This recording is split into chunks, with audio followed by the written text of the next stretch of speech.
RTE should have been privatised years ago. You know, it is a left wing. It is run by the unions. I turned it on last night. The first story was some union story, non-irrelevant union story. Despite Trump's election in America, refugee crisis in Europe, war in Syria, it's always unions, unions, unions, because they control RTE. They run the RTE authority, and all you get is this diatribe coming out of the unions all the time. That passes for news.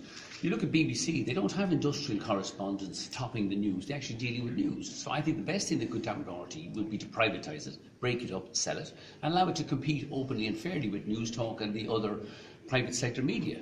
I mean, it has been a failed monopoly for many years. It has not served the country well, and the sooner it is sold, broken up and sold, and we have a much more disparate broadcast media, certainly in the television sector, the better. But I think TV3 will power past it in the next number of years now that it has Malone's money behind it. You look at the vibrancy of the radio sector in this country. News Talk, the many other Today FM, all those other radio stations. Many of which lose money, but they lose money because they've one hand tied behind their back. There's a kind of fair, open competition for the advertising space.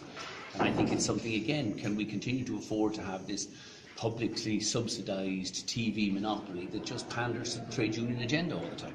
Are you against subsidisation altogether, though? I'm always against subsidisation. Even though I'm always accused of receiving subsidies, yet we can never find a subsidy that we've ever received. We shouldn't be subsidising. Business should be competitive, services should be competitive, and not, you can't have one sector, RTE, being subsidised. But remember, if you sell off RTE, that accepts that we can't then subsidise Raidio and Gaeltachta, which loses money hand over fist. And if Raidio and Gaeltachta can't stand on its own 2 feet, then frankly it shouldn't exist. Same with the Irish Chamber Orchestra or whatever else. If they can't sell enough tickets and can't get enough people to come hear them, then they shouldn't be there. We shouldn't be subsidising as taxpayers.